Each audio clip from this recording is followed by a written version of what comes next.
tugas TNI siap, dan kalau ada korban maka TNI akan tempur dengan Polri. Yang main-main, tidak semuanya mengikuti Panglima, karena semuanya adalah kebenaran dan rakyat sudah marah, dan insya Allah rakyat sudah siap untuk mati berjuang di jalan Allah Subhanahu wa Ta'ala. Dulu zaman Pak Harto ada. Saya bukan mengagungkan masa lalu, tapi masa lalu memang masa yang terbaik daripada sekarang. Dulu ada namanya GNOTA, Gerakan Nasional Orang Tua Asuh, yang dicanangkan oleh Pak Harto. Pada waktu itu kita nggak ketemu orang miskin. Kenapa? Sampai swasembada beras. Kenapa? Karena ngurus negaranya tepat. Ada anggaran pendapatan belanja negara, ada garis-garis besar haluan negara, ada rencana pembangunan 5 tahun dan perintah pembangunan 5 tahun, ada kelompok pencapir untuk menumbuhkan masyarakat mendengar pembaca dan pirsawan, ada ABRI masuk desa yang membantu pengairan. Akhirnya masyarakat adil makmur tercipta. Saya menuju organisasi Seperti Sumatera ini depan panggilan jiwa dan kecintaan saya terhadap bangsa dan negara, di mana kita melihat sekarang semangat juang patriotisme yang dimiliki oleh warga negara Indonesia saat ini sudah sangat bubar. Bahkan saya bilang termakan waktu. Kenapa saya menjadi prihatin?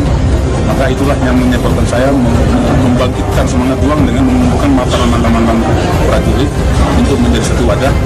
Yang pertama, tujuan daripada membentuk wadah ini adalah menyambung silaturahmi para mantan prajurit yang sudah dikeluarkan dari kedinasan, baik yang pensiun ataupun yang itu saya satukan hanya untuk menyatukan satu pemahaman yang sama. Kemudian yang kedua, di dalam silaturahim ini mereka juga diharapkan bisa memberikan informasi ataupun lowongan-lowongan pekerjaan, sehingga yang tadinya tidak bekerja bisa bekerja dari rakyat dan bisa membiayai anak istrinya dengan rezeki yang halal. Nah, kemudian yang ketiga, kalau mereka sudah prinsip hidupnya ada seperti yang tadi sudah disampaikan juga, tentunya kita mudah untuk membangkitkan semangat mereka untuk membela kebenaran dan keadilan, karena kita ketahui bahwa negara kita saat ini sedang sakit. Ya, kita prihatin semua. Sekarang kalau kita bisa bilang masyarakat Indonesia sekarang, masyarakat atau rakyat kita membiayai pemerintah.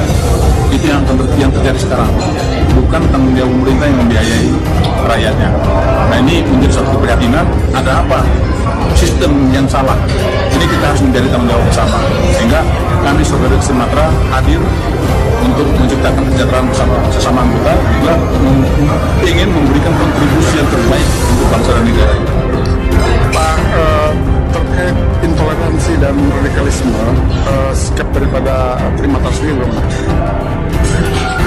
Pada prinsipnya politik, kami tidak berpolitik, tetapi kami politiknya adalah politik negara, sama dengan doktrinnya Tentara Nasional Indonesia.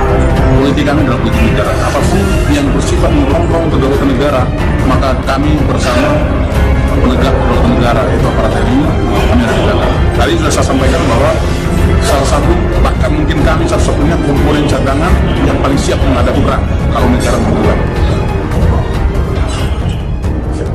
Saya merasakan kebangkitan komunis sejak beberapa tahun yang lalu. Tadi sudah disampaikan oleh adik satu, sejak dihilangkannya pelajaran PMP dirubah, sejak dihilangkannya sejarah perjuangan bangsa sekarang dihilangkan, Pak. Artinya generasi kita muda sekarang ini sudah tidak tahu sejarah, Pak.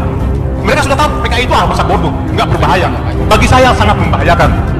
Ancaman PKI, saya bercerita sedikit, Pak. Apakah para pekerja Cina, TKA Cina yang masuk ini bukan merupakan ancaman, Pak? Saya dari Ternate, Pak. Saya dinas terakhir sebagai komandan kompi di Satuan 732 Raider di Ternate. Setiap saya pulang jam 2 malam penerbangan, di bandara itu hampir penuh dengan orang-orang Cina. Tidak bisa berbahasa Indonesia. Bayangkan, Pak. Saya contohkan satu. Sebentar, Pak. Ini menyangkut kedaulatan negara, Pak. Ya, disingkat Pak. Ya. Sudah setengah 2 ini. Betul. Sedikit saya minta waktunya, Pak. Ini menyangkut kedaulatan bangsa dan negara. Jadi, saya ada kasus ketika saya melaksanakan satgas di Pulau Taliabu. Di situ ada kelompok Cina yang banyak sekali. Ketika saya bertanya kepada kepala desa, dan saya panggil, 5 orang saya panggil, tidak bisa berbahasa Indonesia, tidak bisa berbahasa Cina, berbahasa Inggris, dan tidak punya paspor, tidak punya visa. Dan saya tangkap. Malam hari saya didatangin satu letkol polisi, AKBP polisi, satu mayor tentara, untuk menebus atau menjemput mereka. Saya tolak dengan ada imbalan satu kantong plastik uang. Saya tolak. Baik Pak. Baik Pak. Ingat Pak. Ya. Sudah Artinya lebih. bahwa negara kita sekarang dalam ancaman, Pak. Negara kita dalam ancaman. Jadi saya mohon harus ada ketegasan dari pemerintah, baik Bapak Fadli, mungkin dibikin dalam bentuk Pak MBR agar